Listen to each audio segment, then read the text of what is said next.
सो अब जो हमारे पास चैप्टर है आपका लास्ट चैप्टर है क्लास 12th का हिस्ट्री का, जिसका नाम है भारतीय संविधान का निर्माण।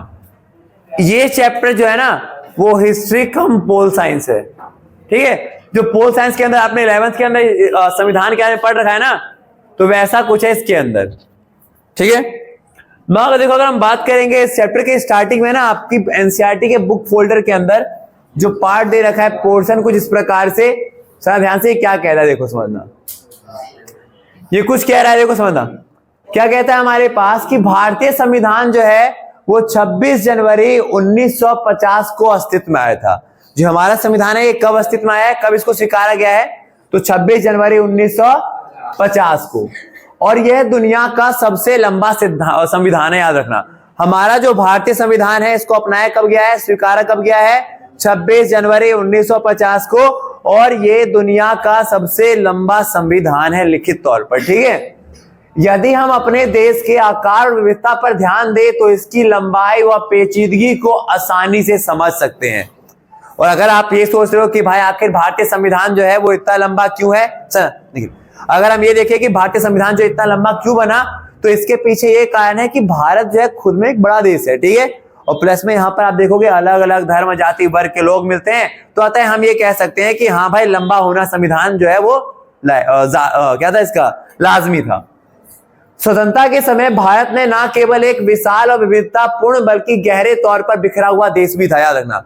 जब भारत आजाद हुआ था तो आजादी के समय भारत एक बड़ा देश ही नहीं था, बल्कि एक ऐसा देश भी था जिसके अंदर आपको कई सारे धर्म जाति के लोग उस समय मौजूद थे, और कोई भी एक नहीं था उस समय, सब लोग कहीं ना कहीं बिखरे हुए थे। ऐसे में देश की एकता और प्रगति के लिए एक विस्तृत गहन विचार पर आधारित और सावधानी पूर्वक सूत्रबद्ध किया गया संविधान होना लाजमी था। हमारे संविधान ने अतीत को देखा और वर्तमान के घाव पर मरहम लगाने और विभिन्न वर्गों, जातियों और समुदायों में बटे भारतीयों के एक साझा राजनीतिक प्रयोग में शामिल करने में मदद की है। भारतीय संविधान ने क्या किया है, तो जो हमने पीछे समय में जो हमें नुकसान हुआ या जो वर्तमान समय में हमारे घाव है उसको मरहम लगाने के लिए, और प्लस में हमारे देश में जितने भी जाति धर्म वर्ग के लोग हैं उन सबको कहीं ना कहीं एक सूत्र में बांधने का काम किया है भारतीय संविधान ने। दूसरी ओर इस संविधान ने लंबे समय से चली आ रही ऊंची नीची जाति और अधीनता की संस्कृति, यानी एक तरह से गुलामी वाली बात, इन सब को खत्म करने का भी प्रयास किया। तो देखो हमने अभी तक क्या बता, हमने देखा कि भारत का संविधान जो विश्व का सबसे लंबा संविधान जिसको अपनाया कब गया था, 26 जनवरी 1950 को। भारत का संविधान विश्व का सबसे लंबा संविधान है जिसे कब अपनाया गया, 26 जनवरी 1950 को। और कहते हैं ये विश्व का सबसे लंबा संविधान है, विश्व का सबसे लंबा संविधान है। और अगर आप इसके लंबे होने पे अगर आप प्रश्न उठाओगे तो आपको ये बात पता चलेगी कि भारत का संविधान जो है वो इसलिए सबसे लंबा बना क्योंकि भारत जो है वो खुद भी एक विस्तृत देश है, काफी बड़ा देश है भारत, जहां पर आपको अलग अलग धर्म जाति के लोग देखने को मिलते हैं, अलग अलग धर्म जाति के लोग आपको देखने को मिल जाते हैं। अतः ऐसे में भारत के संविधान को विस्तृत होना और लंबा होना काफी लाजमी लगता है हमें, ठीक है। भारत के संविधान ने क्या किया है, तो जो भूतकाल में यानी पिछले समय में हमने भूतकाल के समय में जो हमें चोट पहुंचे,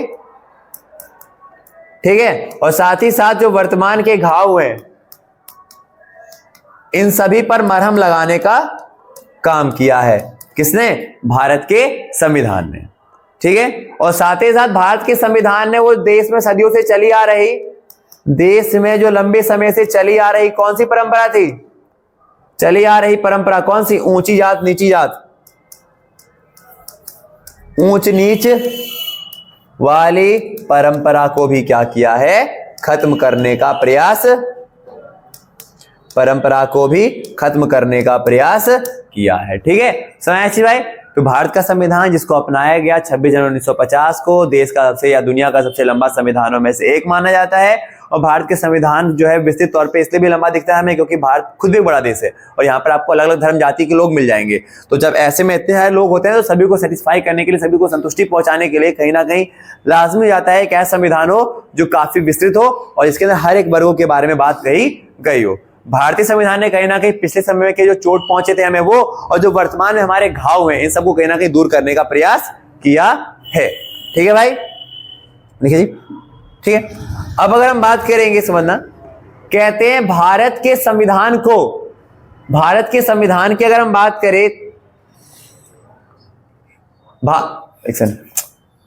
अगर हम बात करते हैं भारत के संविधान को, तो भारत के संविधान को दिसंबर 1946 से नवंबर 1949 तक, जो हम सब जानते हैं कि भारत का जो संविधान था ना वो बनना कब स्टार्ट हुआ था, दिसंबर 1946 से बनना चालू हुआ और बनकर कब तैयार हो गया था, ये 26 नवंबर 1949 को बनकर तैयार हो गया। तो इस साल में इसको कितने साल लग गए, 2 साल 11 महीने, 2 साल 11 महीने और 18 दिन लग गए। ठीक है भाई, 18 दिन महीने का मतलब 3 साल हो जाएगा। ठीक है भाई, तो 2 साल 11 महीने और 18 दिन का समय हमें लग गया। ठीक है, इस दौरान संविधान सभा वही है जिसने संविधान लिखा है, तो इस दौरान संविधान सभा ने इसके मसविदे के एक एक भाग पर जितने भी बहस हुई थी ना, हर बहस पर लंबी चर्चाएं करने के बाद कुछ ना कुछ इसके अंदर ऐड ऑन किया। ठीक है, समझ आया जी भाई। तो यानी कि हम इस चैप्टर के अंदर जो बात करेंगे वो यही बात करेंगे, इस पूरे चैप्टर में आपको समझ आ गया क्या पढ़ना है हमें। तो इस पूरे अध्याय के अंदर जो हमें बात करनी है वो संविधान के बारे में बात करनी है, क्योंकि भारतीय संविधान किस प्रकार से अपनाया गया, संविधान सभा का क्या रूप था, इन सबको करने के बाद सब कुछ बात करेंगे। तो जो चैप्टर आपका स्टार्ट होता है वो ऐसे उथल पुथल के दौर के साथ।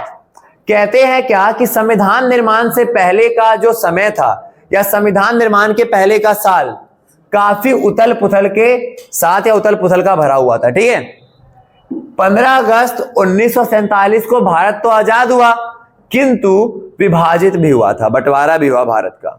भारत में रहने वाले मुसलमानों और उन हिंदुओं को जो पाकिस्तान में रह रहे थे, उन लोगों को कहीं ना कहीं इस स्वतंत्रता की एक बहुत बड़ी कीमत चुकानी पड़ी थी। ठीक है, यानी 15 अगस्त 1947 को भारत आजाद तो हुआ, बट आजादी के साथ कहीं ना कहीं भारत को बंटवारे का दर्द भी सहना पड़ा।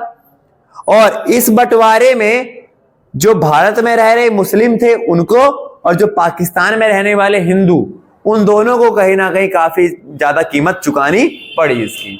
ठीक है, करोड़ों शरणार्थी यहां वहां जा रहे रह गए और कई शरणार्थी अपनी मंजिल तक पहुंचे तो कई रास्ते पे ही मृत्यु के द्वार लग गए। साथ ही देश में अभी भी देसी रियासतें और रजवाड़े थे जिसके रहते देश अखंडता व एकता का सपना कभी भी पूरा नहीं कर सकता था। ठीक है भाई, तो उथल पुथल के दौर में हम बात करें, आपका एनसीईआरटी का पहला टॉपिक होता है, इसमें बात किया गया उथल पुथल का दौर। भारत 15 अगस्त 1947 को आजाद होता है और जब भारत आजाद होता है ना, तो आजादी के साथ भारत को बंटवारे का दर्द भी मिला। इस बंटवारे के दर्द में सबसे ज्यादा नुकसान उन मुस्लिमों को हुआ जो भारत में थे और उन हिंदुओं को जो पाकिस्तान के अंदर थे। इन लोगों को अपने घर त्यागने पड़े। करोड़ों लोग जो थे वो शरणार्थी की तरह यहां से वहां जाने लग गए। कुछ लोग तो मंजिल तक पहुंचे, कुछ लोग रास्ते में ही मृत्यु के द्वार पहुंच गए। साथ ही उन दिनों हमारे देश में 565 देसी रजवाड़े थे ना, रियासतें, और इनके रहते भारत को एक करना संभव नहीं था। ऐसे में अगर हम बात करते हैं तो ऐसी स्थिति में भारत का संविधान बनाना अपने आप में एक चुनौती वाली बात थी। ठीक है, तो बात करते हैं भारत संविधान सभा की। संविधान सभा ये वही सभा है, ये वही असेंबली है जिसने भारत के अंदर संविधान को लिखा, भारत के अंदर संविधान को एक स्वरूप प्रदान किया है। जैसा कि हम सब जानते हैं कि संविधान सभा के गठन के लिए कैबिनेट मिशन भारत आया था ना, कब, मार्च 1946 में। और जब कैबिनेट मिशन भारत आया था मार्च 1946 में ना, तो उसने जुलाई 1946 में इसके लिए चुनाव भी करवाए थे। ठीक है, मार्च 1946 में कैबिनेट मिशन भारत आया था, संविधान सभा का गठन भी किया उसने, बट इसके लिए उसने पहले जुलाई में चुनाव भी करवाए। परंतु यह चुनाव जो था ना, वो सार्वभौमिक वैश्य मताधिकार का प्रयोग करके नहीं किया गया था। ऐसा नहीं था कि सभी को कह दिया कि तुम सब वोट देखो, ऐसा नहीं था। ठीक है, और चुनाव में किसको ज्यादा वोट मिलते हैं, कांग्रेस को। मुस्लिम लीग को भी मुस्लिम आरक्षित क्षेत्र से वोट मिल जाता है, पर मुस्लिम लीग ने बाद में इस संविधान सभा का बहिष्कार किया। उन्होंने कहा कि भाई ये जो भारतीय संविधान सभा है ये केवल भारत के लिए कानून बनाएगी, हमारे लिए कानून नहीं बनाएगी।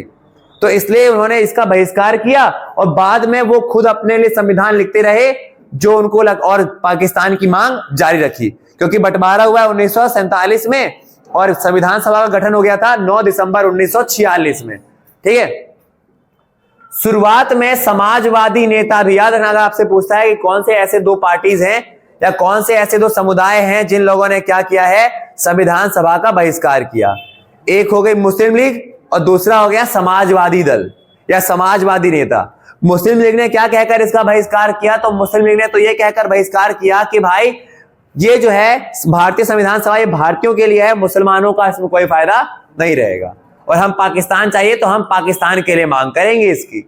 और वहीं दूसरी ओर अगर हम बात करें तो जो समाजवादी नेता थे उन्होंने क्या कहकर संविधान सभा का बहिष्कार किया कि ये संविधान सभा कौन बनाकर दे रहा है आपको, अंग्रेज। तो कहीं ना कहीं एक अंग्रेजी संस्था है, इसलिए हम इसका बहिष्कार करते हैं। ठीक है, तो मैंने कहा ना संविधान सभा बनाकर कौन दे रहा था, कैबिनेट मिशन। ठीक है, सदस्यों का चुनाव मैंने कहा था कब हुआ था, जुलाई 1946 में, और कितने सदस्य चुने थे, 389 में से बात करते हैं। 292 सीट किसकी थी, ब्रिटिश प्रतिनिधि वाली 11 प्रांतों से। जो ब्रिटिश शासन के अंदर 11 प्रांत आते थे ना, इन 11 प्रांतों से कितने लोग चुने गए, 292, और 4 प्रतिनिधि कहां से आए थे, चीफ कमिश्नर के 4 प्रांतों से। अब वो 4 प्रांत कौन कौन से, तो याद रखना, दिल्ली, अजमेर, कुर्ग और बलूचिस्तान। दिल्ली, अजमेर, कुर्ग और बलूचिस्तान। तो भारतीय संविधान सभा का चुनाव जो 1946 जुलाई में हुआ था, इसमें कितने सीटों पर चुनाव हुए थे, 389, जिसमें से 292 तो चुने गए जो ब्रिटिश शासन के अंदर 11 प्रांत थे उससे, 4 उन प्रांतों से जो चीफ कमिश्नर के इलाकों में थे। वो 4 प्रांत कौन कौन से हैं, दिल्ली, अजमेर, कुर्ग और बलूचिस्तान। ठीक है, और 93 प्रतिनिधि कहां से थे, भारतीय देशी रियासतों से, यानी राजा महाराजाओं के इलाकों से। ठीक है, और याद रखना हैदराबाद वो रियासत है जिसने संविधान सभा के लिए कोई भी उम्मीदवार अपना नहीं भेजा। ठीक है, और बहिष्कार करता रहा इसका।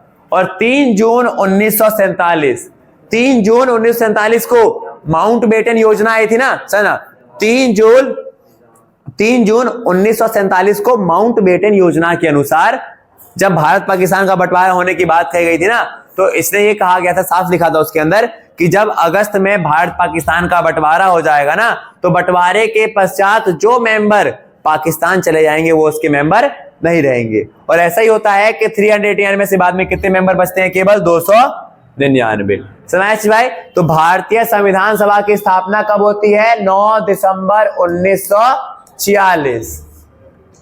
और इस सभा की स्थापना कौन से मिशन के तहत होती है, कैबिनेट मिशन। ये आया कब था भारत, मार्च 1946 में, और जुलाई 1946 में से चुनाव करवाए। चुनाव कितनी सीट पर हुए थे, 389।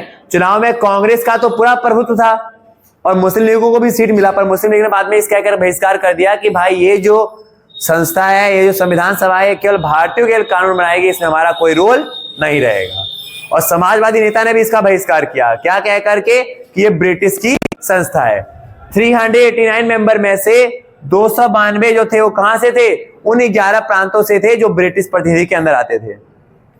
4 उन चीफ कमिश्नर के प्रांत से, कौन कौन से, दिल्ली, अजमेर, कुर्ग और बलूचिस्तान।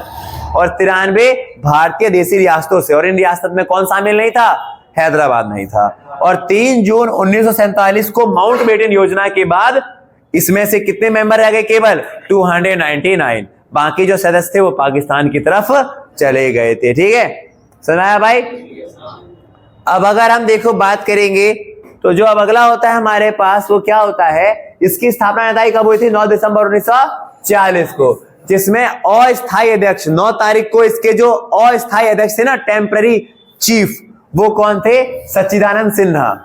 9 दिसंबर 1946 को जब इसकी स्थापना हुई थी ना, तो उस स्थापना के दौरान जो इसके अस्थायी अध्यक्ष थे वो कौन थे, सच्चिदानंद सिन्हा। और इसके 2 दिन बाद यानी कि 11 दिसंबर 1946 को अध्यक्ष कौन बन गए, डॉक्टर राजेंद्र प्रसाद। सुना चीज, ऐसा नहीं था कि कांग्रेस की बहुमत थी तो सब लोग सहमत थे, नहीं, ऐसा नहीं था कि कांग्रेस की बहुमत थी तो कांग्रेस के अंदर अलग अलग विचार नहीं होते थे, नहीं बल्कि कई सदस्यों के बीच विचार आपस में मिलते नहीं थे। जैसे कुछ समाजवादी नेता जो गरीबों के लिए बात करते थे, वहीं पर कुछ जमींदारों की बात करते थे, वहीं पर कुछ लोग कहते थे कि भाई देश के अंदर केवल एक ही धर्म होना चाहिए, और वहीं पर कुछ लोग जो होते थे वो किसके बारे में बात करते थे, धर्मनिरपेक्ष के बारे में। जैसा कि मैंने आपको बताया ना, सुना ध्यान से, जैसा कि मैंने आपको बताया कि जब चुनाव हुआ था ना, तो सुना ध्यान से, जब चुनाव हुआ था तो चुनाव के अंदर लगभग 82% केवल, वो जो यहाँ पे आप देख रहे हो ना, यहाँ पर आप देख रहे हो कितने सीट पे चुनाव हुआ है, 389 में से ना, तो 389 में से 82% सीट जो थी ना वो केवल कांग्रेस की थी। तो ऐसा नहीं कि कांग्रेस का बहुमत था तो सब कुछ राजी खुशी हो जाता था, नहीं, कांग्रेस के अंदर भी क्या होते थे, आपस में मतभेद होते थे। कुछ लोग चाहते थे गरीबों की बात, तो कुछ लोग कहते थे अमीरों की बात, कुछ लोग कहते थे कि देश में केवल एक धर्म होना चाहिए, कुछ लोग कहते थे धर्मनिरपेक्ष की बात कि भाई पूरे धर्म को बराबर सम्मान दो। परंतु समय के साथ साथ इन लोगों के मतभेदों को हल करने का तरीका सीख लिया गया।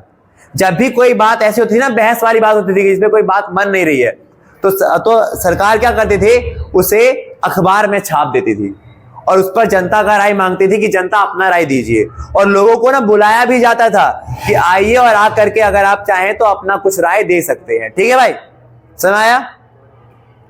आगे अगर बात करेंगे तो देखना, मुख्य आवाजों की बात करें ध्यान से, संविधान सभा में 300 के करीब सदस्य थे ना, 389, बाद में 299 बच गए थे।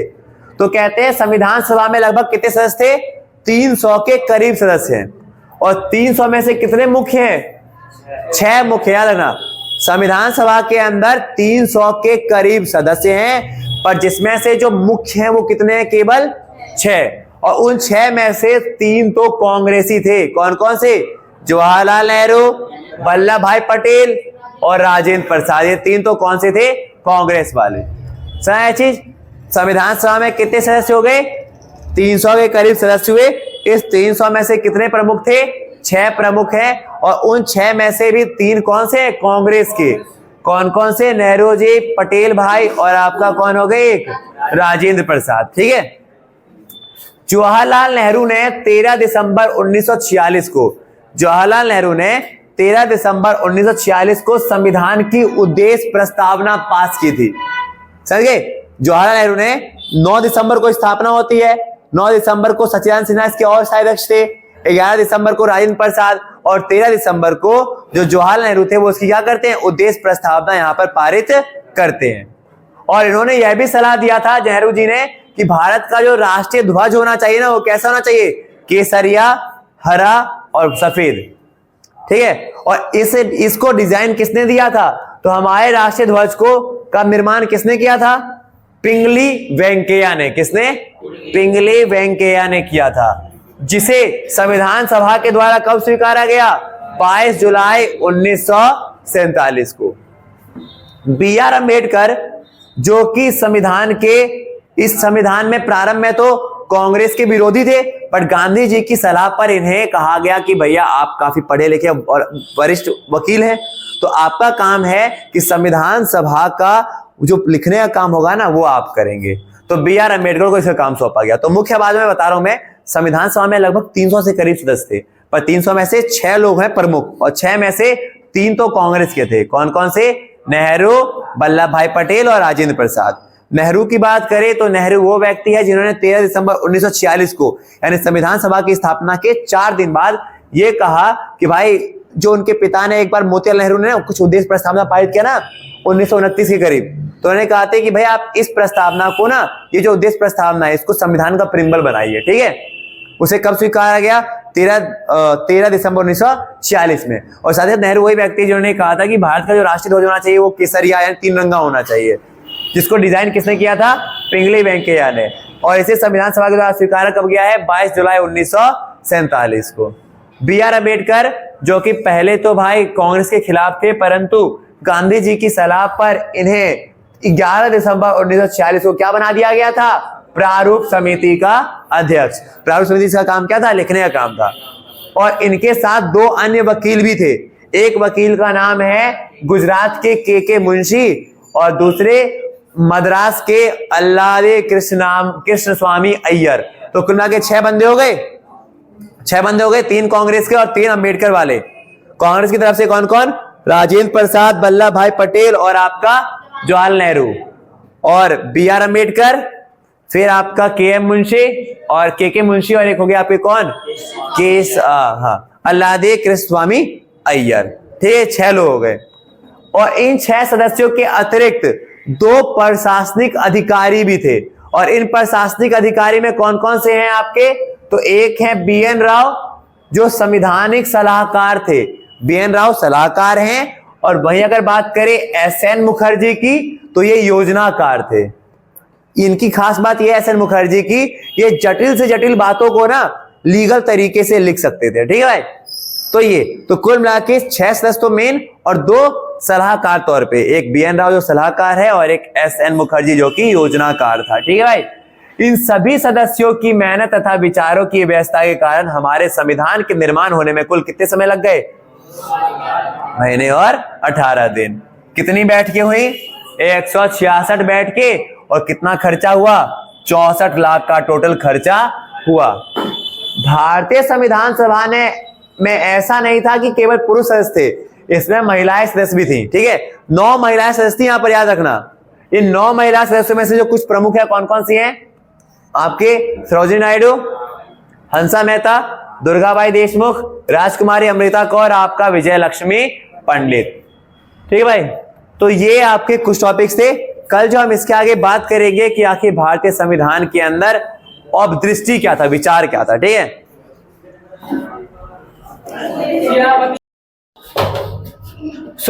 प्रमुख व्यक्तियों के बारे में बात करने के बाद अब जो हम बात करते हैं संविधान की दृष्टि के बारे में। ये टॉपिक आपके एनसीईआरटी का है, जिसके अंदर क्या बताया गया समझिएगा ध्यान से।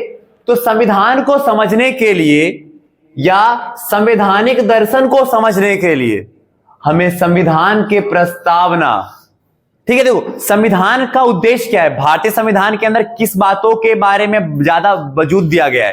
ठीक है, तो इसको समझने के लिए हमें किसको समझना होगा? संविधान की प्रस्तावना को। और इस प्रस्तावना को किसने पारित किया था, किसने रखा था?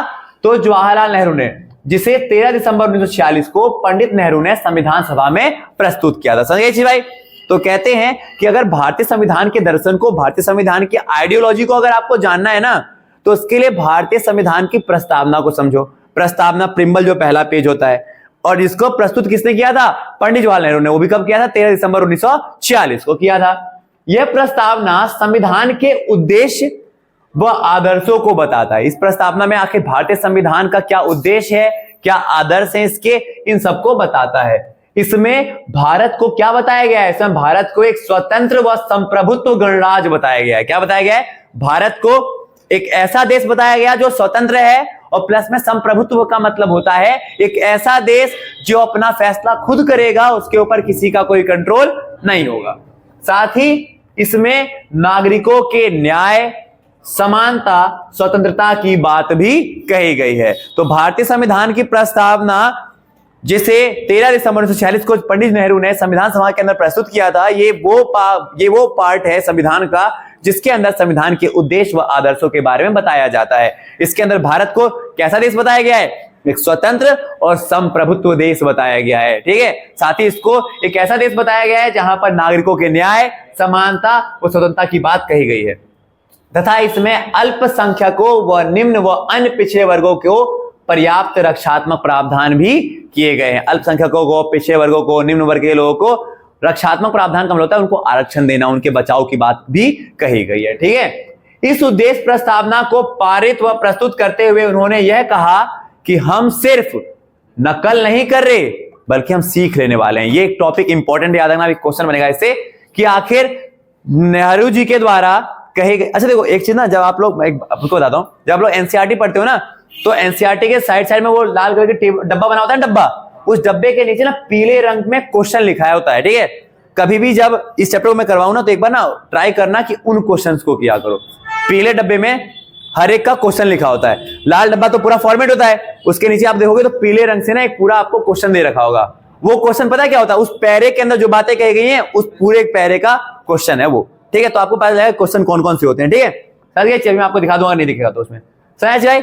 तो यह प्रस्तावना संविधान के उद्देश्य, संविधान के आदर्श को बताता है। साथ ही इसमें बताया गया है कि भारत एक कैसा देश है, तो भारत एक स्वतंत्र, भारत एक संप्रभुत्व देश है। साथ ही साथ यहाँ पर नागरिकों के न्याय, समानता, स्वतंत्रता की बात कही जाती है और यहाँ पर अल्पसंख्यकों को, निम्न वर्ग को, पिछड़े वर्ग के लोगों को बचाया जाता है। उसको बचाने के लिए कई प्रावधान भी किए गए हैं। और जब इन्होंने ये बात प्रस्तुत करे थे तो काफी लंबा भाषण दिया उन्होंने, ठीक है। उस पूरे भाषण को मैंने पॉइंट बाय पॉइंट में लिखवाया आपको, क्योंकि क्वेश्चन था उसके रिलेटेड। तो जब ये भाषण दिया उन्होंने, तो इन्होंने ये बात कहा कि हमने संविधान बनाते समय नकल नहीं किया है, क्योंकि हम लोग कहते हैं ना कि भारतीय संविधान उधार का कटोरा है, अलग अलग देशों से लेकर किया गया है। तो उन्होंने कहा कि हमने संविधान को बनाते समय नकल नहीं की है, बल्कि हमने सीख लिया है। तो ऐसा इन्होंने क्यों कहा, इस बात को जरा यहां पर हाईलाइट करते हैं, ठीक है, सुना ध्यान से। तो उन्होंने आखिर ऐसा क्यों कहा कि हमने अपने संविधान को बनाते समय कोई नकल नहीं की, बल्कि इसके लिए हमने क्या किया है, सीख लिया है। तो ऐसा उन्होंने कहने के पीछे कई कारण थे, ठीक है। जा देखते हैं। ओके तरुण, ठीक है, ओके आदित्य, ठीक है।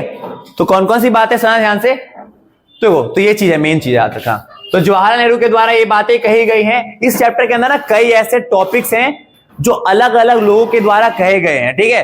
तो इनके बातों को जो ध्यान रखना कि ये बात किसने कही है, ठीक है, क्योंकि बातों से ही क्वेश्चन आ रहा है।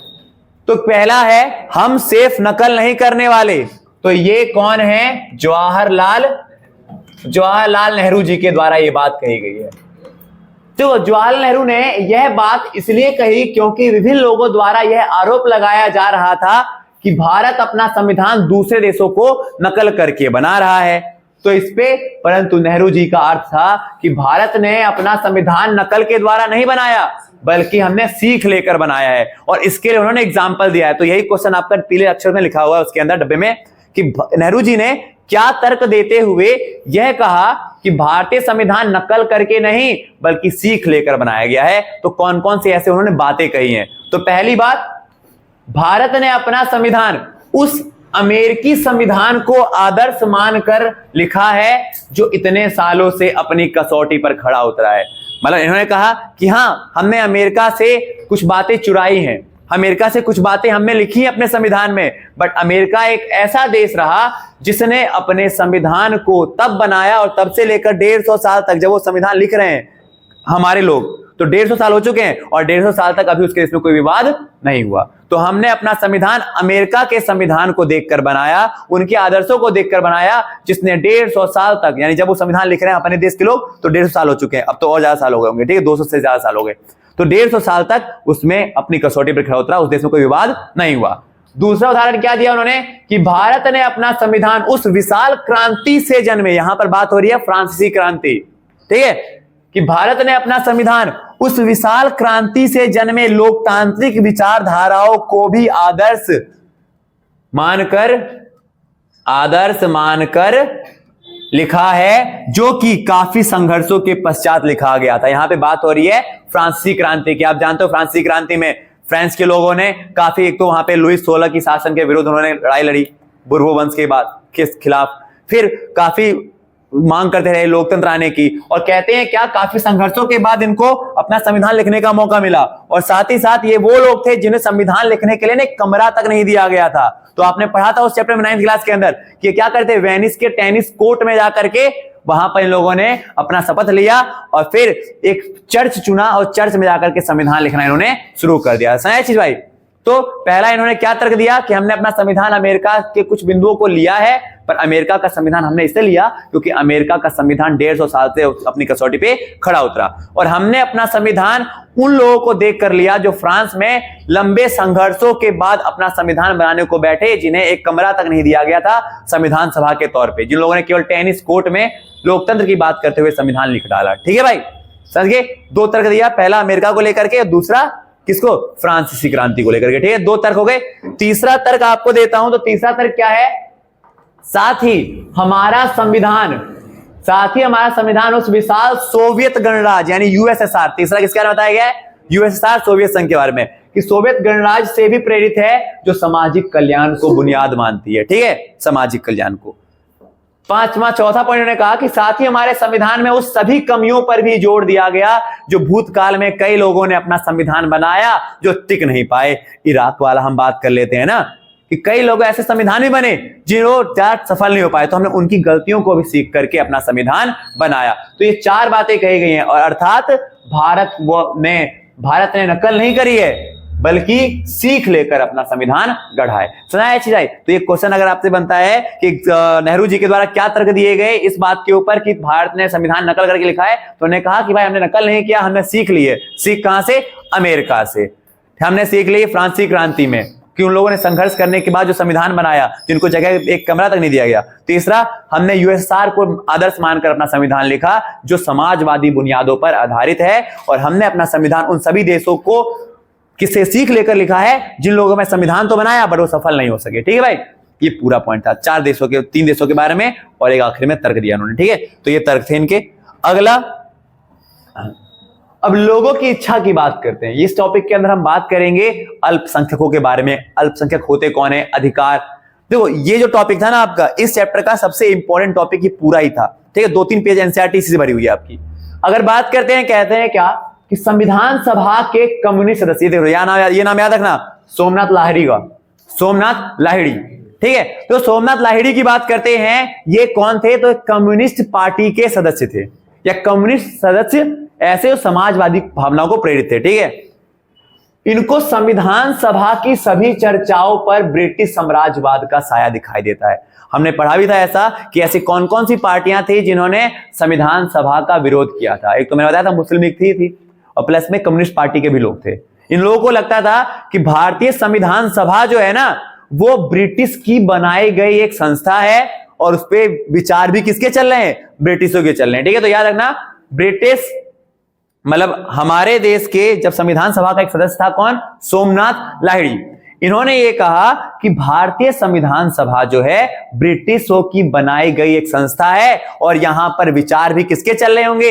अंग्रेजों के चल रहे होंगे। सोमनाथ लाहिड़ी, उनके अनुसार संविधान सभा अंग्रेजों के द्वारा बनाई गई संस्था है, तथा वह अंग्रेजों की योजना को साकार करने का काम कर रही है। तो यह बात किसने कही है? सोमनाथ लाहिड़ी ने, जो कौन थे? कम्युनिस्ट पार्टी के मेंबर थे। इन्होंने क्या कहा? भारतीय संविधान अंग्रेजों के द्वारा बनाई गई संस्था, और यह काम भी किसके अनुसार कर रही है? अंग्रेजों के अनुसार कर रही है। नेहरू ने स्वीकार किया, यहां पर नेहरू जी ने बात स्वीकार किया कि ज्यादातर राष्ट्रवादी नेता एक विभिन्न प्रकार की संविधान सभा चाहते थे। नेहरू को एक बात पता था कि जितने भी नेता लोग हैं ना, जितने नेता ये चाहते हैं कि भाई हम इस संविधान सभा को त्याग करके अपना खुद का संविधान सभा बनाएं। ठीक है, परंतु उन्होंने ये कहा कि आप सबको यह बात माननी पड़ेगी कि भारतीय संविधान ब्रिटिश सरकारी कागजों से नहीं बन रही है। मतलब जहां पर लोग ना, देखो यही समझना क्वेश्चन, जहां पर सभी लोग कह रहे थे कि भारतीय संविधान ब्रिटिश की बनाई गई संस्था है और अंग्रेजी विचारों से प्रेरित होगी, तो उसको प्रोटेक्ट करते हुए नेहरू जी ने क्या भाषण दिया? तो नेहरू जी ने यह बात कही कि आप सबको यह बात माननी पड़ेगी कि हमारा जो संविधान है ना, भले ये संस्था ब्रिटिश ने बनाई, पर इस संविधान पे जो हम कागज पे लिख रहे हैं ना, वो ब्रिटिश नहीं है, इसको लिखने वाले ब्रिटिश नहीं होंगे। तो वही कहते हैं क्या, परंतु आप सबको यह बात माननी पड़ेगी कि भारतीय संविधान ब्रिटिश सरकारी कागजों से नहीं बल्कि जनता की इच्छा से बन रही है। भले ही हमने अपने संविधान के अंदर 1909, 1919 और 1935 ये 3 अधिनियम याद रखो। 1909 भारत शासन अधिनियम अंग्रेजों के द्वारा, 1919 भारत शासन अधिनियम अंग्रेजों के द्वारा, 1935 भारत शासन अधिनियम, ये तीनों अधिनियम अंग्रेजों ने बनाए थे हमारे देश के अंदर। कहते हैं कि भले ही हमने 1909, 1919 और 1935 के भारत शासन अधिनियम के अंश इसमें लिए हों, परंतु वह सभी अंश वही हैं जिस पर गांधी जी और आप सब लोग सहमत हुए थे। ठीक है, तो यह कहना व्यर्थ होगा कि हम अंग्रेजों के विचारों से प्रेरित हैं, तो ऐसा नहीं है। समझाया जी भाई? तो अभी समझाया। सोमनाथ लाहिड़ी कम्युनिस्ट पार्टी के नेता, उन्होंने ये साफ कह दिया कि भाई मैं भारतीय संविधान का बहिष्कार करूंगा, क्योंकि ये भारतीय संविधान सभा ब्रिटिश ने बनाई है और ब्रिटिशों के द्वारा बनाई गई एक संस्था है। ठीक है, परंतु नेहरू जी ने बात कही कि भले ही ये संस्था ब्रिटिश ने बनाई होगी, परंतु आपको यह स्वीकारना होगा कि इसको लिखने वाले अंग्रेज नहीं है, इसकी जो कागज है वो अंग्रेजी नहीं है। और प्लस में उन्होंने ये बात भी कही है क्या कि हाँ, भले ही हमने 1909, 1919 और 1935 के कुछ अंश इसके अंदर लिए हैं जो अंग्रेजी कानून थे, बट आप सबको स्वीकारना होगा कि वो अंश वही वाले हैं जिसे गांधी जी ने स्वीकारा और आप सब ने अपनी सहमति जताई थी, यानी कि हमने आप लोगों की इच्छा को ही इस पे रखा है। समझ गया ये चीज? हाँ, तो ये क्वेश्चन इस तरह से हो सकता है कि किस प्रकार से गांधी जी ने तर्क देकर इस बात को पुष्टि की कि भारतीय संविधान सभा अंग्रेजी संविधान सभा नहीं है। ठीक है, समझ आया भाई? आगे बढ़े। हाँ, अगला देखेंगे टॉपिक। अब अधिकारों का निर्धारण, समझ ध्यान से क्या कह रहा है। देखो, संविधान सभा में यह बहस काफी दिनों तक चर्चा का विषय बना रहा। हमारे देश के अंदर ना जब संविधान लिखा जा रहा था तो संविधान लिखने पर कई सारी समस्याएं होती थी, कई बहस होते थे, पर उन बहसों में से एक बहस जो था, जो काफी लंबा चला, अल्पसंख्यकों के अधिकारों के बारे में कि आखिर अल्पसंख्यक कौन होगा, किसको अधिकार मिलना चाहिए, किसको नहीं मिलना चाहिए, किसको कितना अधिकार देना चाहिए। यह बहस काफी लंबा चला। तो कहते हैं संविधान सभा में यह बहस काफी दिनों तक चर्चा का विषय बनी रही कि नागरिकों के अधिकार किस प्रकार निर्धारित हों तथा क्या विशेष अधिकार मिलने चाहिए, अल्पसंख्यक कौन होगा, अल्पसंख्यक के क्या अधिकार होने चाहिए। यह कुछ ऐसे प्रश्न थे जिनका उत्तर उतना ही कठिन था जितना कि इसके लिए बहस करना। ठीक है भाई, तो भारतीय संविधान सभा में कुछ ऐसी चर्चाएं थी जो हमेशा से ही एक बहस का कारण बनी। जैसे अल्पसंख्यक को कितना अधिकार मिलना चाहिए, अल्पसंख्यक कौन हो, कौन से विशेष अधिकार होने चाहिए। ठीक है, और प्लस में अल्पसंख्यक के क्या अधिकार होने चाहिए। यह कुछ ऐसे प्रश्न थे जिनका उत्तर देना उतना ही कठिन था जितना कि इसके लिए बहस करना। ठीक है भाई, इस संबंध में कुछ विभिन्न तत्व शामिल थे। जैसे अब यहां से ना आपके एनसीईआरटी में लगभग 5-6 बंदों के नाम आए हैं और हर एक की कुछ ना कुछ बहस है। ठीक है, हाईलाइट करके लिखा गया है, पूछ सकता है आपसे एमसीक्यू के अंदर कि यह बात किसने कही थी। तो देखो, 27 अगस्त 1947, आजादी के लगभग 12 दिन बाद, 27 अगस्त 1947 को मद्रास के बी.के. पोकर, याद रखना चाहिए नाम, बी.के. पोकर बहादुर, बी.के. पोकर बहादुर मद्रास का बंदा, बी.के. पोकर बहादुर। इससे पहले नाम पड़ा सोमनाथ लाहिरी का हमने। ठीक है, तो बी.के. पोकर बहादुर पृथक निर्वाचक क्षेत्र की मांग करने के लिए पक्ष में थे। याद रखना, तो वो कौन सा व्यक्ति था संविधान सभा के अंदर जिसने ये कह दिया कि भाई एक अलग निर्वाचन क्षेत्र दे दो। मैंने बताया था आप लोगों को पहले भी, जब पूना पैक्ट हुआ था ना गांधी जी और अंबेडकर के बीच में, तो अंबेडकर जी यही बहस लेकर गए थे कि हम लोगों को, दलितों को क्या करो, एक अलग निर्वाचन क्षेत्र दे दो। पृथक निर्वाचन क्षेत्र का मतलब क्या होता है, एक ऐसा चुनाव क्षेत्र जिसमें दलित लोग ही खड़े होंगे और वोट भी उनको कौन डालेंगे, केवल दलित लोग डालेंगे। ठीक है, तो इस चीज की मांग किसने की, तो मद्रास के बी.के. पोकर बहादुर।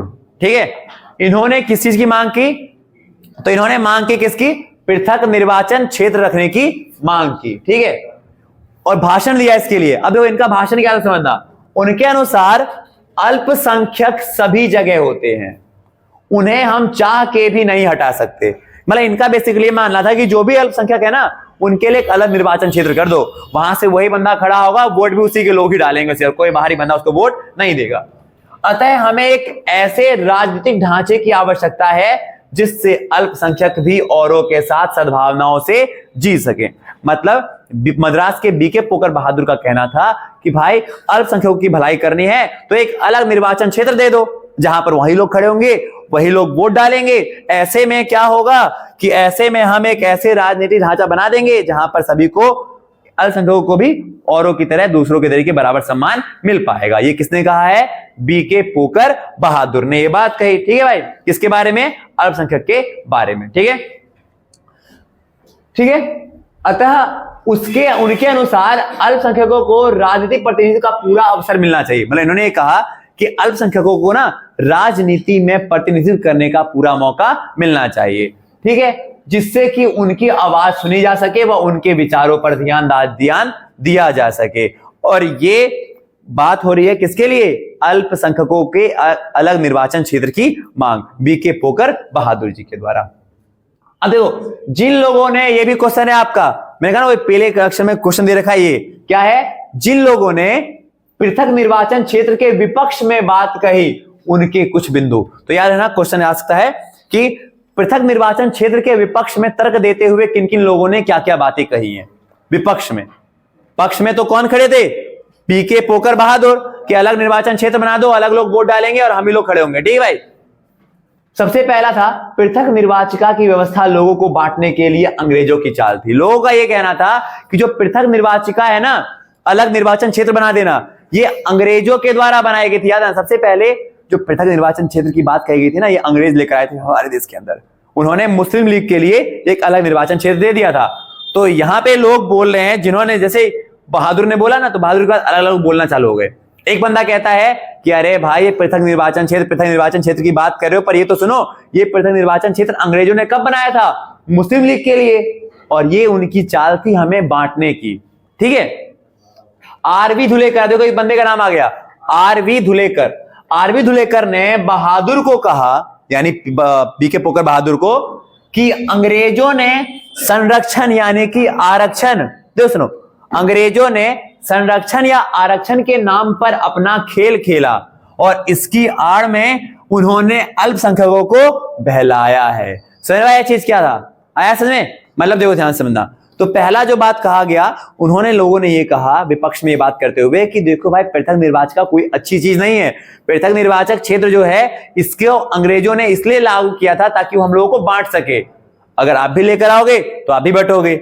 इस पे आरवी धुलेकर भी एक बात कहते हैं बहादुर को कि भाई क्या है कि अंग्रेजों ने संरक्षण या अंग्रेजों ने जो आरक्षण के नाम पर अपना खेल खेला था, अंग्रेजों ने संरक्षण या आरक्षण के नाम पर अपना खेल खेला, इसकी आड़ में उन्होंने क्या किया था? अल्पसंख्यकों को बांटा है, अल्पसंख्यकों को विकसित होने नहीं दिया। समझ भाई आरवी धुलेकर का। साथ ही साथ अगर बात करें तो कुछ का कहना था कि पृथक निर्वाचिका निरंतर दंगे, युद्ध, हिंसा का कारण बनेगी। तो सबसे पहला अल्पसंख्यक अंग्रेजों की चाल है बांटने की, इससे हम लोग बढ़ जाएंगे।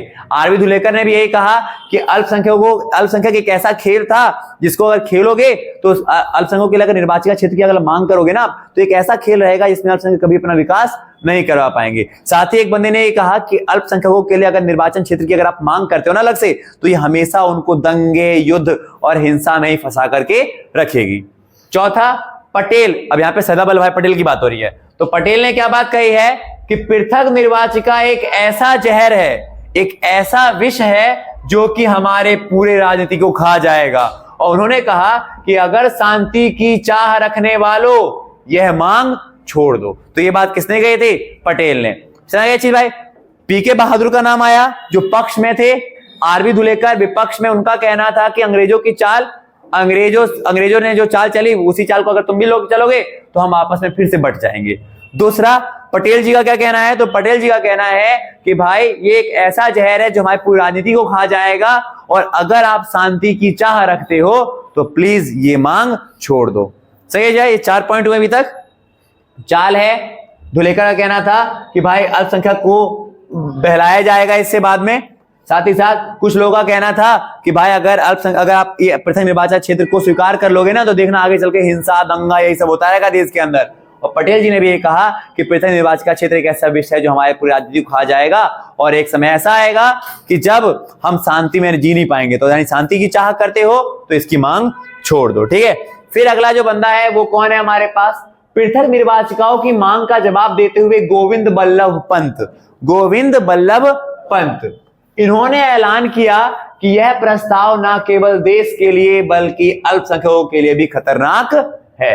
पंत जी के अनुसार यह एक ऐसी मांग है जो कि देश में अल्पसंख्यकों। धुलेकर की बात के बाद हमने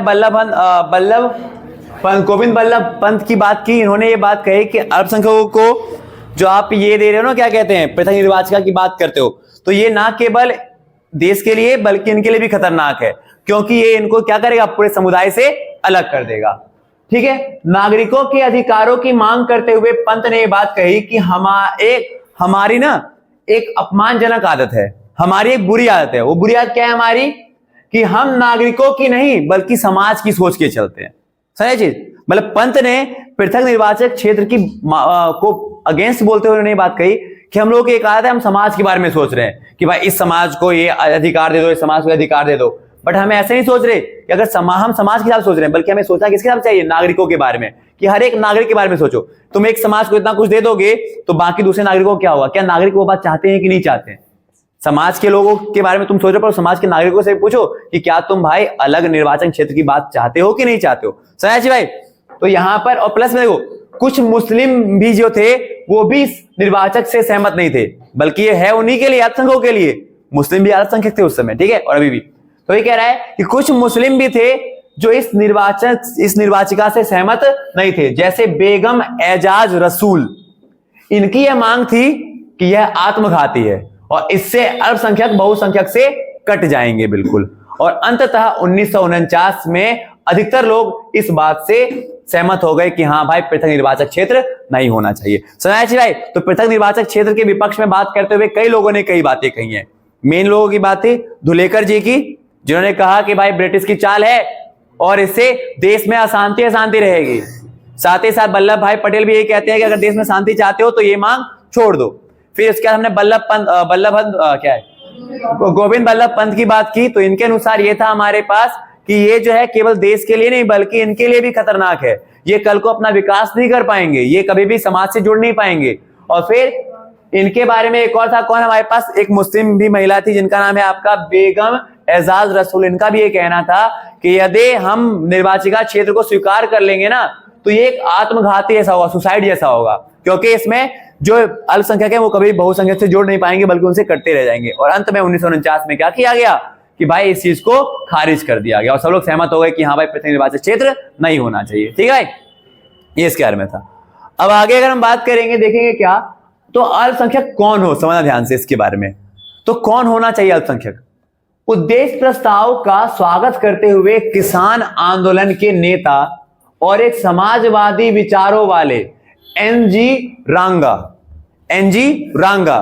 ये कहते हैं कि अल्पसंख्यक शब्द की व्याख्या आर्थिक स्तर पर होनी चाहिए, यानी कि कौन अमीर कौन गरीब, तो जो गरीब है वो अल्पसंख्यक है। समझ गए चीज। तो आरजी रांगा ने जब बात हुई तो अल्पसंख्यक कौन होगा, अल्पसंख्यक कौन होगा, तो ऐसे में अलग अलग लोग कहने लगे कि भाई हम अल्पसंख्यक तो हम अल्पसंख्यक। तो भाई सबसे पहले किसान आंदोलन के नेता और एक समाजवादी विचारक आरजी रंगा का कहना था कि भाई अल्पसंख्यक वो होना चाहिए जो देश में आर्थिक रूप से बहुत कमजोर है, यानी कि देश के गरीब।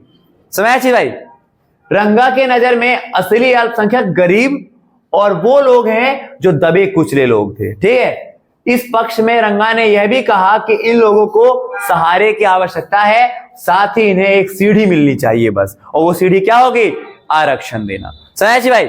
तो अल्पसंख्यक की मांग करते हुए अल्पसंख्यक कौन होगा, तो सबसे पहली बात किसने रखी है आपकी, आरजी रंगा, जो कि कौन है आपके किसान आंदोलन के नेता और आपके एक प्रमुख समाजवादी विचारक। इनके अनुसार अल्पसंख्यक को कैसे रखना चाहिए आपको, तो अल्पसंख्यकों को रखना चाहिए आर्थिक स्तर के आधार पर, यानी अमीरों को बहुसंख्यक कह दो और जो गरीब है उसे अल्पसंख्यक कर दो। ठीक है। क्योंकि हमेशा समाज में दबे कुचले लोग हैं और अगर इन्हें चाहिए एक हाल की सहारे की आवश्यकता है तो एक सहारे के लिए एक सीढ़ी से दे दो, और सीढ़ी क्या होगा, आरक्षण।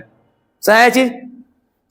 जयपाल सिंह जो कि आदिवासी वक्ता है, कौन है ये, आदिवासी वक्ता, उन्होंने आदिवासियों को भी अल्पसंख्यक बताया। अब इनके हिसाब से अल्पसंख्यक कौन है, आदिवासी भी है। ठीक है। ठीक है। उन्होंने कहा कि महोदय, यदि समाज में किसी वर्ग के साथ हमेशा से अनुचित व्यवहार होता आया है, हमेशा से किसी के साथ उचित व्यवहार नहीं हुआ, तो वो हम लोग हैं, यानी आदिवासी लोग। साथ ही यह समाज हमें गैर मूल और सभ्य और साथ ही हीन समझता है।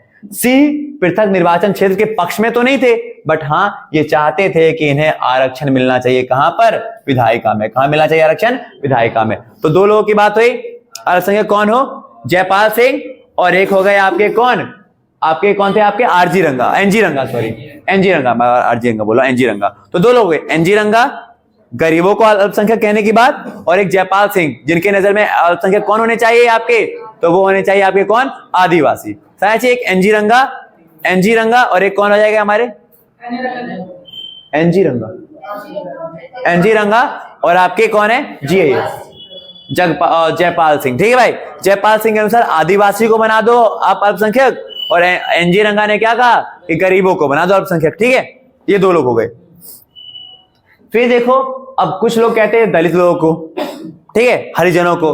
तो इस समुदाय के लोगों का यह कहना था कि अस्पृश्यता यानी अछूत से बचने का एक ही तरीका है संरक्षण। नहीं, एक ही तरीका मतलब केवल यही तरीका नहीं है कि संरक्षण दे दो इनको, आरक्षण दे दो, बल्कि इसके साथ कुछ कानूनी अधिकार भी इनको मिलने चाहिए। इनके अनुसार समाज उनकी सेवा, यानी समाज जो है हरिजनों की सेवा तो लेता है, हरिजनों की नौकरी तो लेता है, हरिजनों से बहुत काम करवाता है, बट जब बात आती है साथ में बैठाने की तो लात मार के भगा देता है हम लोगों को। ठीक है भाई। तो अतः इनके अनुसार से अल्पसंख्यक कौन है, हरिजन है, यानी कि दलित लोग हैं। ठीक है भाई। मद्रास के जे नागप्पा मद्रास के जे नागप्पा और पहले आए थे मद्रास के बी पोकर बहादुर। तो मद्रास के जिन्होंने कहा था प्रत्यक्ष निर्वाचन क्षेत्र के बारे में, मद्रास के जे नागप्पा, इनका कहना था कि हम सदा कष्ट उठाते रहे हैं, यानी हरिजन लोग हमेशा से कष्ट उठाते रहे हैं, परंतु अब और कष्ट उठाने को तैयार नहीं है। और अब तो हमें यह भी पता है कि हमें अपनी बात कैसे मनवानी है, संविधान के द्वारा। तो हम ये अवसर कैसे छोड़ दें? ठीक है भाई। नागप्पा के अनुसार हरिजन अल्पसंख्यक नहीं है। ये कहते हैं कि हम अल्पसंख्यक नहीं है, हमारी संख्या 25 से 30% है। बस हमें दिक्कत क्या है, तो हमें हमेशा से हास्याकरण समझते हो ना, इग्नोर कर देना कि चल तू इस देश का नहीं, भाग यहां से, या तू इस समुदाय का नहीं, समाज का नहीं, हटा यहां से, ठीक है, का शिकार बनाया जाता है तथा हमें हमेशा ही दबाया जाता है। अतः हम लोगों को आरक्षण के साथ साथ कुछ कानूनी अधिकार भी दे दो। सही चीज। तो जब बात आती है अल्पसंख्यक की, अल्पसंख्यक कौन होगा, तो अलग अलग लोगों के अलग अलग बात है। एनजी रंगा किसानों को अल्पसंख्यक बताते हैं, उनके हिसाब से गरीबों को आरक्षण दे दो, ठीक है। दूसरा फिर आते हैं जयपाल सिंह, इनके अनुसार आदिवासी अल्पसंख्यक है, तो इनको कुछ आरक्षण दे दो। फिर आते हैं हमारे कौन, तो मद्रास के जे नागप्पा, जिनके अनुसार कौन है आपके अल्पसंख्यक, तो जिनके अनुसार हरिजन लोग हैं, ये अल्पसंख्यक है। हरिजनों ने अपनी बात कहते हुए बात कही कि हम वो लोग हैं जिन्हें समाज हमेशा बुलाता है अपने पास, क्या हो काम कर दो हमारा, पर जब बात आती है साथ में बैठने की तो हमें लात मार के भगा दिया जाता है, हमें अछूत समझा जाता है, हमारे साथ पानी तक बैठ के नहीं पिया जाता है। ठीक है भाई।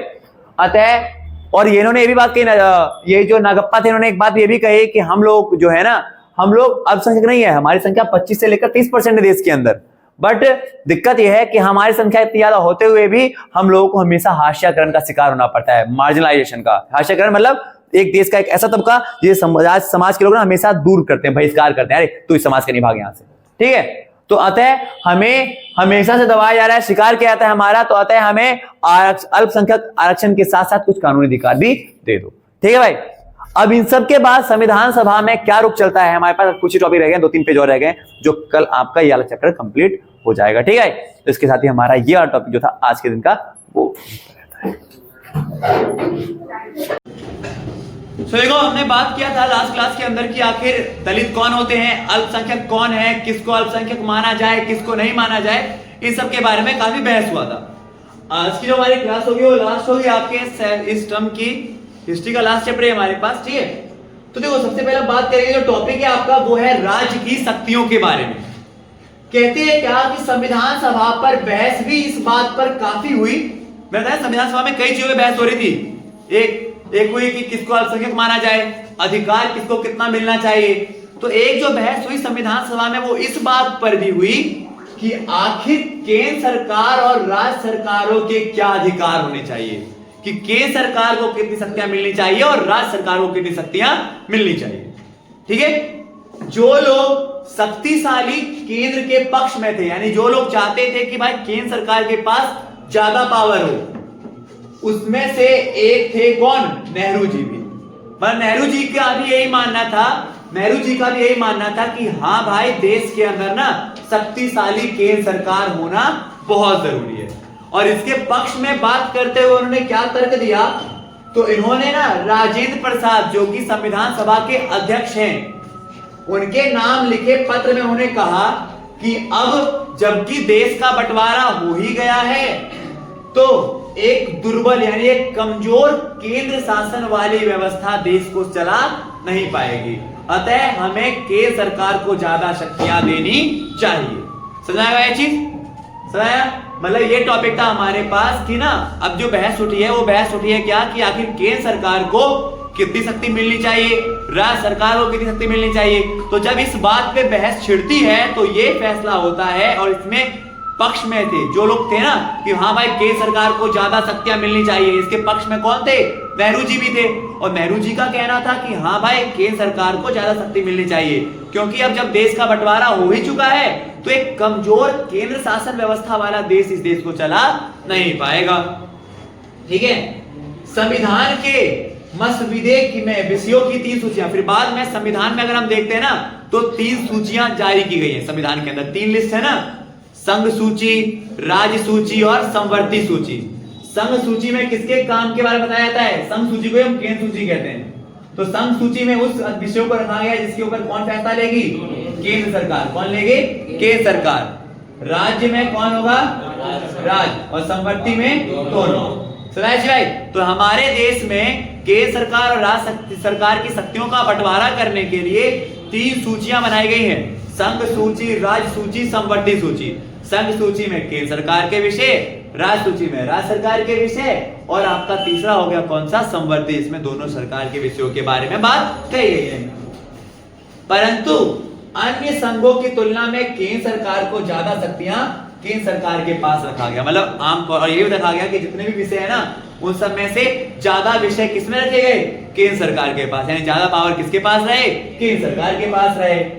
अनुच्छेद और प्लस में एक और था, आर्टिकल में था आर्टिकल 356, जिसमें क्या होता है कि केंद्र सरकार जो है वो गवर्नर को कह करके कभी भी राज्य सरकार के अंदर आपातकाल लगा सकती है, जिससे राज्य सरकार की सारी शक्तियां किसके पास आ जाएगी, केंद्र सरकार के पास आएगी। तो मतलब कहीं ना कहीं संविधान के अंदर ये बताया गया है कि हाँ भाई केंद्र सरकार को ज्यादा शक्तियां दी गई है। जिसके पक्ष में कौन थे आपके, जवाहरलाल नेहरू जी भी थे, ठीक है, समझाया। और 3 सूचियों में इसका विषय समझाया, यह चीज ज्यादा आ गया। तो मतलब क्या क्या बात हुई है, केंद्र सरकार को ज्यादा शक्तियां देना, इसके पक्ष में नेहरू जी भी थे। नेहरू जी का कहना था कि यदि हमने अब जबकि बंटवारा हो ही चुका है तो एक कमजोर केंद्र सरकार वाला देश इस देश को चला नहीं पाएगा, वो इस देश के लिए हानिकारक होगा। और संविधान में 3 विषय भी हैं, संघ सूची, राज्य सूची और समवर्ती सूची। संघ सूची में केंद्र सरकार के विषय, राज्य सूची में राज्य सरकार के विषय, और समवर्ती सूची के अंदर दोनों ही सरकार के विषयों की बात कही गई है, ठीक है। परंतु संघों की तुलना में किसको ज्यादा पावर दिया गया है, केंद्र सरकार को ज्यादा पावर दिया गया। प्लस में उन्हें अनुच्छेद 356 गिफ्ट के तौर पे दे दिया गया कि जब चाहो 356 का इस्तेमाल करके देश राज्यों में आपातकाल लगा करके सारा शक्ति किसके पास ले लो, अपने पास से ले लो, ठीक है भाई। फिर अगर बात करेंगे, देखो अगला पेज, राज्यों को सुनो, राज्यों को ज्यादा अधिकार देने के संबंध में सबसे ज्यादा हिमायती, अगर आपसे पूछता है ना कि कौन से ऐसे लोग थे जिन्होंने ये बात कही कि हाँ भाई राज्यों के पास ज्यादा शक्तियां होनी चाहिए, तो इसमें कौन थे आपके, मद्रास के संतनम। तो अगर आपसे पूछे कि किसने क्या किया है, अगर आपसे पूछता है कि कौन है जिसने यह डिमांड की कि भाई राज्य सरकार को ज्यादा पावर मिलनी चाहिए, तो वो है कौन, मद्रास के संतनम। कौन है, इन्होंने पेश की। इनके अनुसार ज्यादा शक्तियां केंद्र को सौंपने से वह ज्यादा शक्तिशाली बन जाएगा। इन्होंने ये कहा, के संतनम ने, कि अगर केंद्र सरकार को ज्यादा पावर दे दिया गया ना, तो कहीं ऐसा ना हो कि केंद्र सरकार ज्यादा शक्तिशाली बन जाए और कल को फिर वो तानाशाह बन जाए, ठीक है। साथ ही उनके अनुसार ज्यादा जिम्मेदारी अगर केंद्र सरकार को दे दोगे ना, तो कहीं ऐसा ना हो कि उनके ऊपर ज्यादा बर्डन पड़ जाए, क्योंकि ज्यादा विषय हमने उन्हीं को सौंप रखे, तो ज्यादा विषय होने से कहीं ऐसा ना हो कि उनको ऊपर ज्यादा बोझ सा पड़ जाए और फिर वो प्रभावित पूर्ण तरीके से शासन ना चला पाए, ठीक है। और साथ ही उन्होंने ये भी कहा कि क्योंकि आपने केंद्र सरकार को ज्यादा पावर दे दिया है, राज्य सरकार को आपने शक्तियां दी हैं कम, तो अगर राज्य सरकार को शक्तियां कम दोगे ना, तो कहीं ऐसा ना हो जाए कि राज्य सरकार को तल चीजों के लिए भैया पैसे दो, भैया पैसे दो, ऐसा करना पड़े। उन्होंने ये बात कही कि जब राज्यों के पास पैसा ही नहीं होगा तो राज्यों में विकास कैसे होगा, समझा चीज। तो के संतनम वो व्यक्ति है जिन्होंने सपोर्ट किया किसके पक्ष में, कि राज्यों को ज्यादा पावर मिलनी चाहिए। संतनम ने तो यह भी कहा कि संघीय व्यवस्था को खत्म करके एकात्मक व्यवस्था लागू कर दो, यानी जो केंद्र सरकार को ज्यादा पावर दे रहे हो हटाओ, खत्म करो इसको, एकात्मक लेकर आ जाओ, समझा अच्छी भाई। तो ये बात किसने कही है, के संतनम ने। किसने कही है आपका, के संतनम, ठीक है। सरजू प्लीज भाई, प्लीज, बहुत बोल रहा हूं। तो सुनो, अगला हो गया हमारे पास क्या, अब एक टॉपिक होता है क्या कि आज हमें एक शक्तिशाली केंद्र सरकार की आवश्यकता है। किसकी आवश्यकता है, एक शक्तिशाली केंद्र सरकार की आवश्यकता है। देखो, अंबेडकर ने कहा कि केंद्र को ज्यादा शक्तिशाली होना चाहिए। तो मैंने पहले बताया केंद्र को ज्यादा शक्तिशाली के पक्ष में कौन थे, जवाहरलाल नेहरू, और कौन थे, अंबेडकर, और राज्यों में कौन है, के संतनम। तो कहते हैं क्या, अंबेडकर ने कहा कि भाई केंद्र को ना ज्यादा शक्तिशाली होना चाहिए। और 1935 में जब भारत शासन अधिनियम बनाया था ना अंग्रेजों ने, उसमें भी केंद्र को ज्यादा पावर दिया गया था।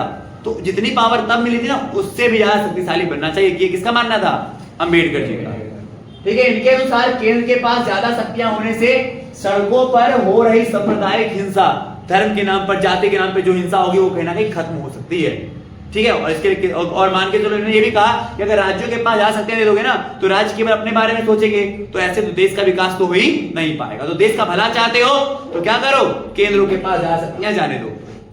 एक और बंदे हैं गोपाल स्वामी अय्यर, इन्होंने कहा कि केंद्र सरकार ज्यादा से ज्यादा मजबूत व शक्तिशाली होना चाहिए। और फिर बालकृष्ण शर्मा, इन्होंने भी यही कहा है कि एक शक्तिशाली केंद्र का होना जरूरी है ताकि वह देश के हित में योजना बना सके, उपलब्ध आर्थिक संसाधनों को जुटा सके और एक उचित शासन व्यवस्था स्थापित कर सके। तो कई लोग हैं जिन्होंने केंद्र सरकार के पक्ष में बात कही, जवाहरलाल नेहरू, आपके अंबेडकर, गोपाल स्वामी अय्यर और प्लस में बालकृष्ण शर्मा, इन सब ने ये कहा कि हाँ भाई केंद्र सरकार ज्यादा प्रभावी होगा तो देश में सबके लिए कानून बन पाएगा, सबके हितों की बात होगी, एक अच्छी व्यवस्था सामने आएगी, अदरवाइज लोग बट जाएंगे, इनका ऐसा मानना था। ठीक है भाई, तो किसके पास आ सकते होनी चाहिए, तो आपने देखा। तो अगर आपसे क्वेश्चन इस प्रकार से पूछता है ना कि केंद्र सरकार के पक्ष में ज्यादा पावर देने के बारे में क्यों बातें कही गई हैं और किस किस ने क्या क्या तर्क दिया, तो ये आप पॉइंट लिख सकते हो, नेहरू जी का, अंबेडकर जी का, बालकृष्ण का और आपका गोपाल स्वामी का। और राज्यों की बात किसने की थी, संतरम ने। संतरम के अनुसार दो बातें थी ना, केंद्र सरकार को ज्यादा पावर दे दी जाए तो वो तानाशाही दिखा देगी, और वहीं राज्यों के पास कम शक्ति होगी तो राज्य तंत्र चीजों के लिए क्या करेंगे, केंद्र सरकार पर निर्भर हो जाएगी, भीख मांगना पड़ेगा। ठीक है भाई, तो अतः राज्यों का विकास नहीं हो पाएगा। ठीक है, ये चीज केंद्र सरकार और राज्य सरकार के बारे में बात हो गई ना। अगर हम बात करेंगे अगला, अब होता है राष्ट्र की भाषा। देखो ये एक लास्ट टॉपिक है आपकी एनसीईआरटी में, जिसका मतलब है कि अब संविधान सभा में जो बहस होगा वो किसके लिए होगा कि आखिर देश की भाषा क्या रखी जाए। ठीक है, जब एक देश के विभिन्न भागों में अलग अलग भाषाएं बोली जाती है, जैसे कि भारत, आप देखते हो ना भारत में अलग अलग प्रकार की भाषाएं बोली जाती हैं, तो जब एक देश में अलग अलग प्रकार की भाषाएं बोली जाती हैं तो ऐसे में समस्या यह उत्पन्न होती है कि आखिर राष्ट्रभाषा क्या होगी, किसको राष्ट्रभाषा बनाएं। 30 के दशक में, ठीक है, जब 1930 से 40 का दौर चल रहा था, तो उस दौरान कांग्रेस ने यह मान लिया था कि जब भारत आजाद होगा ना तो भारत की राष्ट्रभाषा क्या होगी, हिंदुस्तानी। हिंदुस्तानी एक ऐसी भाषा थी जो हिंदी प्लस उर्दू और अरबी फारसी का मेल मिलाप होता था। ठीक है, समझिए, हिंदुस्तानी होगी। गांधी का मानना था कि हर एक ऐसी भाषा बोले जिसे लोग समझ सके। तो क्वेश्चन में आ सकता है कि गांधी जी के अनुसार राष्ट्रभाषा के बारे में क्या तर्क है। उन्होंने कहा कि हिंदुस्तानी को राष्ट्रभाषा बनाना चाहिए और साथ ही एक ऐसी भाषा को राष्ट्रभाषा बनानी चाहिए जिसे हर कोई समझ सके, जो हर कोई बोल सके। ठीक है, उसमें एक प्यार झलकता हो, ना कि भेदभाव होता हो। ठीक है, हिंदी और उर्दू के मेल खाती हुई भाषा हिंदुस्तानी थी जो देश के बड़े हिस्से में बोली जाती थी, लेकिन 19वीं सदी के आखिर तक, ठीक है, एक भाषा के रूप में हिंदुस्तानी धीरे धीरे भाषा जो थी वो वाली बात खत्म होती चली गई। बताया है ना कि आमतौर पे सबने प्रमोट किया था कि हिंदुस्तानी भाषा को प्रमोट करेंगे, हिंदुस्तानी जो कहीं ना कहीं हिंदू मुस्लिम मेल मिलाप को दर्शा रहा था। पर समय के साथ साथ जैसे जैसे हिंदू मुस्लिम दंगे भड़क रहे थे ना, वैसे ही कहीं ना कहीं हिंदुस्तानी में से हिंदी और उर्दू दोनों अलग अलग होते चले गए। सही चीज, हाँ सही चीज वही कह रहा है कि लेकिन 19वीं सदी के आखिर से एक भाषा के रूप में हिंदुस्तानी धीरे धीरे बदल रही थी। जैसे जैसे सांप्रदायिक टकराव यानी कि हिंदू मुस्लिम टकराव बढ़ता जा रहा था, वैसे वैसे हिंदी व उर्दू भी दूर होते जा रहे थे। ठीक है, एक तरफ फारसी अरबी मूल के शब्द हटाकर हिंदी को संस्कृत शब्द से जोड़ा जा रहा था, वहीं उर्दू जो है वो किसकी तरफ जा रहा था, फारसी के नजदीक जा रहा था। तो समस्या ये हो गई कि राष्ट्रभाषा किसी को नहीं बनाई। तो अब देखते हैं क्या हिंदी की हिमायत, तो हिंदी की हिमायत की किसने, तो यहाँ पर एक ही नाम है जो ज्यादा बार आया था आपका, वो है आरवी दुलेकर। याद है ना इसका नाम, आरवी दुलेकर ऐसे थे जिन्होंने बार बार पुरजोर दिया कि भाई हिंदी को ही राष्ट्रभाषा बनाओ। आरवी दुलेकर ने इस बात के लिए पुरजोर शब्दों में आवाज उठाई कि हिंदी को संविधान निर्माण की भाषा के रूप में इस्तेमाल किया जाए, हिंदी को देश की राष्ट्रभाषा के तौर पे इस्तेमाल किया जाए। किसने कहा है, आरवी दुलेकर। जब किसी ने कहा कि सभा के सभी सदस्य हिंदी नहीं समझते, तो दुलेकर ने पलट कर कहा, इस सदन में जो लोग भारत का संविधान रचने बैठे हैं और हिंदुस्तानी नहीं जानते, वे इस सभा की सदस्यता के पात्र नहीं है। समझिए भाई, तो आरवी दुलेकर ने यह बात कह दिया कि भाई हिंदी को संविधान सभा की निर्माणी सभा का भाषा होना चाहिए, देश की राष्ट्रभाषा होनी चाहिए। तो बाकी एक बंदे ने कहा इस सदन में सबको हिंदी नहीं आती, तो आरवी दुलेकर कहते हैं तो जिसको हिंदी नहीं आती वो इस सभा में बैठने का योगदान नहीं रखता, वो इस सभा में बैठने का पात्र नहीं है। समझ चीज, हाँ? तो आगे अगर बात करेंगे, समिति ने राष्ट्रीय भाषा के सवाल पर हिंदी समर्थकों व विपक्षों को यह विवाद, मतलब वही कहना ना, समिति में फिर विवाद खड़ा हो गया, कुछ कहते हैं हिंदी को राष्ट्रभाषा बनाओ, कुछ कहते नहीं बनाओ। तो ऐसे में अब ये जो चीज बता रहे हैं इंपॉर्टेंट चीज है कि आखिर संविधान सभा ने क्या हल निकाला। तो इस मसले को हल करने के लिए ये कहा गया कि देवनागरी लिपि वाली हिंदी भाषा को राष्ट्रीय भाषा तो नहीं, हाँ बट राजकीय भाषा बनाएंगे। कौन सी भाषा बनाएंगे? राजकीय भाषा बनाएंगे। और 15 साल तक का संविधान लागू हुआ 1950 में, तो 1965 तक का टाइम दे रहे हैं, 15 साल तक का टाइम।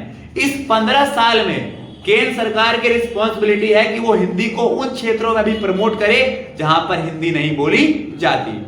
तो 15 साल तक काम कैसे चलेगा? तो 15 साल तक जब तक हिंदी पूरी तरह से प्रमोट नहीं हो जाती तब तक पूरे देश में अंग्रेजी भाषा में सदन में काम किया जाएगा। और साथ ही उन्होंने क्या लिया, रही बात राज्यों की, तो राज्यों में जो क्षेत्रीय भाषा बोली जाती है वहां पर वो काम कर सकते हैं, बट हिंदी को राष्ट्रीय भाषा नहीं राजकीय भाषा का दर्जा दे रहे हैं। और 15 साल का एक टाइम पीरियड लेके चलते हैं, और 15 साल में नतीजा हम निकल कर आएंगे सामने। बट वही पर हमारी दिक्कत ये हो गई कि फिर केंद्र सरकार ने शायद वोट बैंक के चक्कर में या फिर दक्षिण में हुए डीएमके आंदोलन के कारण कहीं ना कहीं सरकार जो थी वो इसमें नाकाम रही। 15 साल में हिंदी प्रमोट उतना नहीं हो पाया जितना कि प्रमोट होना चाहिए था। स्थिति फिर वही बनी गई दोबारा से कि भाई जब फिर प्रश्न उठा 15 साल बाद, तो फिर वही कहा गया देश में हम लोग हिंदी नहीं बोल पा रहे, हमें हिंदी भी नहीं आती। तो वही चीज था, ठीक है। तो मतलब उस समय की बात करें तो हल यही था कि हिंदी को राजभाषा नहीं बल्कि राजभाषा बना दिया गया। अतः आज हमारे देश में कोई भी राष्ट्रभाषा नहीं है, राजभाषा है वो है हिंदी। साथ ही यह भी तय हुआ कि पहले 15 साल तक सरकारी कामकाजों में इंग्लिश का इस्तेमाल होगा और प्रत्येक प्रांत अपने कामकाज के लिए क्षेत्रीय भाषा का चयन कर सकते हैं। तो इस तरह से राष्ट्रीय भाषा का बात किया गया, ठीक है भाई। तो राष्ट्रीय भाषा आपको समझ में आ गया। आर.वी. धुलेकर ने प्रमोट किया इसको और फिर बहस होता है। जब बहस हुआ तो बात किया गया, इसमें एक और नाम आया था दुर्गाबाई करके है मद्रास की, ठीक है। उन्होंने भी इसका पक्ष में बताया था, किसके पक्ष में? हिंदी के समर्थन में बात की थी उन्होंने, ठीक है। और उन्होंने इस बात मतलब दुर्गाबाई के नाम से आती हैं। दुर्गाबाई वो हैं जिन्होंने कहा जो मद्रास में ना हिंदी विरोधी आंदोलन चल रहे थे ना, उसके बारे में बात कही थी। मद्रास में हिंदी विरोधी जो आंदोलन थे ना, इसके अगेंस्ट बात कही थी। हिंदी विरोधी आंदोलन के विरोध में बात कही थी इन्होंने, ठीक है भाई। तो इस तरह से आपका ये जो टॉपिक था आपका राष्ट्रभाषा और क्या फैसला हुआ, किस तरह से इंसाफ हुआ, ये सब बात था। और जो हमारे पास लास्ट टॉपिक है, देखो ध्यान से, जो आपका लास्ट में जो नीले रंग के सेगमेंट नहीं आते, उस नीले सेगमेंट में से जो मेन चीज है बस आपका यही है कि भारतीय संविधान के आदर्श बताइए कौन कौन से हैं। तो भारतीय संविधान के कई सारे आदर्श हैं भाई। सबसे पहला स्वतंत्रता और संप्रभुता, कि भारत एक ऐसा देश होगा जो स्वतंत्र रहेगा और अपने फैसले खुद करेगा। दूसरा यहाँ पे समाजवाद है, सामाजिक कल्याण की भावनाओं को महत्व दिया जाएगा, जो उन्होंने कहां से लिया था? यूएसएसआर को देख करके। तीसरा पंथ निरपेक्ष, यहाँ पर किसी भी धर्म को ज्यादा महत्व नहीं दिया जाएगा, लोकतंत्र होगा। और प्लस में क्या? न्याय और समानता की बात कही जाएगी। और इसी के साथ हमारा ये चैप्टर था, ये सेशन था, वो यही समाप्त हो जाता है। कल से हम बात करेंगे पीवाईक्यू के बारे में, अलग अलग चैप्टर्स के बारे में, ठीक है। और अलग अलग पीवाईक्यू सॉल्व करेंगे, क्वेश्चंस के बारे में बात करेंगे, इंपॉर्टेंट, ठीक है। अब मिलते हैं आपसे नेक्स्ट क्लास।